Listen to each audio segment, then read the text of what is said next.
எத்தனையோ பிரிவுகள் இருக்கின்றன. அதில் எந்த ஒரு மனிதனும் தனக்கு பிடித்த மதத்தை பின்பற்றி வாழலாம் என்று இந்திய அரசியலமைப்பு சட்டம் சொல்கிறது. இந்திய அரசியலமைப்பு சட்டம் பிரிவு 25,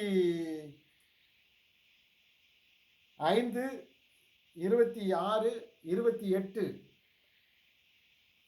இந்திய அரசியலமைப்பு சட்டம் 25, 26, 28 இந்த 3 பிரிவுகளும் ஒரு மனிதனுக்கு மதங்களை தேர்ந்தெடுத்து கொள்ளவும் எந்த ஒரு மதத்தையும் பின்பற்றி வாழவும் வழிவகை செய்யக்கூடிய பிரிவுகளாக இருக்கின்றன. அதை நான் நேரடியாக வாசிச்சே நான் சொல்கிறேன், ஏன்னா அது சட்டம் சம்பந்தமானது.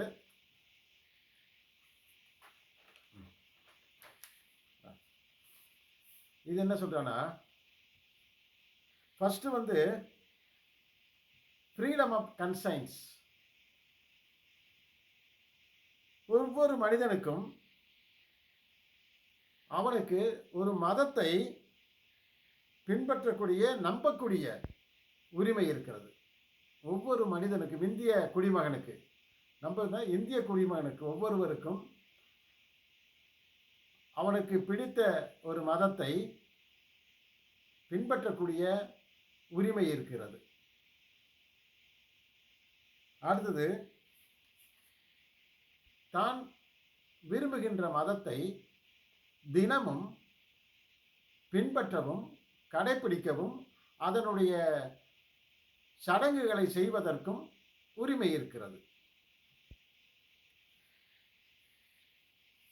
அதே நேரத்தில் தனது மதத்தை பரப்புவதற்கும் உரிமை இருக்கிறது. ஆனால் அதற்கென்று சில கட்டுப்பாடுகள் இருக்கிறது. அந்த கட்டுப்பாடுகளுக்கு உட்பட்டு மட்டுமே ஒரு மனிதன் தனது மதத்தை பிறரிடத்தில் பரப்புதல் வேண்டும் என்கிறது அரசியலமைப்பு சட்டம்.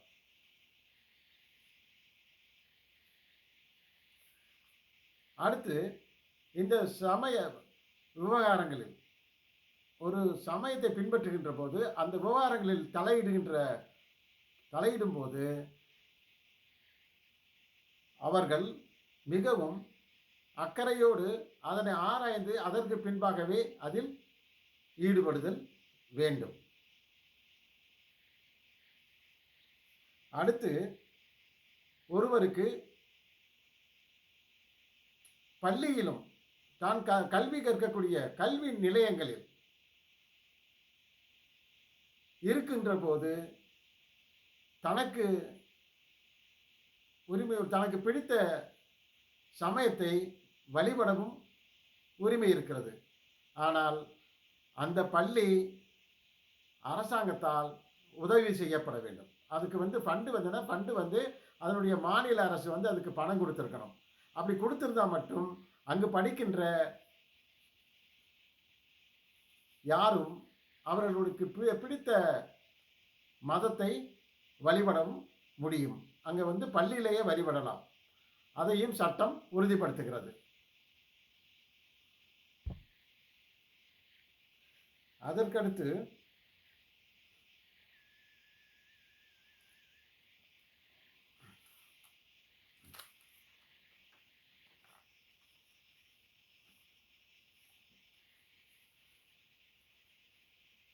இது போன்ற சட்டத்திட்டங்களை நம் இந்திய அரசாங்கம், இந்திய சட்டம் நமக்கு ஒவ்வொரு இந்திய குடிமகனுக்கும் வழங்கி இருக்கிறது.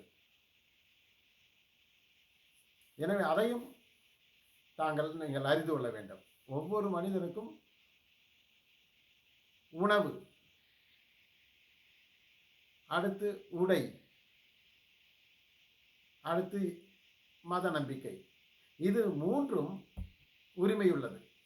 இதைத்தான் நீ சாப்பிடணும், இப்படித்தான் இருக்கணும் என்று சொல்லுவதற்கு யாருக்கும் உரிமை கிடையாது. இந்த மதத்தைத்தான் வழிபட வேண்டும் என்று சொல்வதற்கும் உரிமை கிடையாது. அதே போல இந்த ஆடை தான் அணிய வேண்டும் என்று சொல்வதற்கும் யாருக்கும் உரிமை கிடையாது.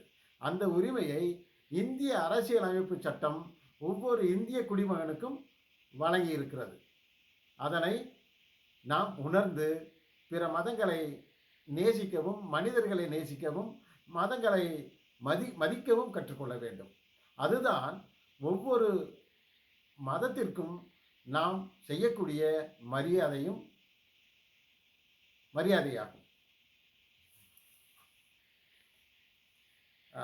உலக தமிழ் உறவுகள் அனைவருக்கும் நன்றி. இனி நாளை ஒரு மதத்தை பற்றி, அதனுடைய போதனைகளை பற்றி நாம் படிக்கலாம். நன்றி, வணக்கம்.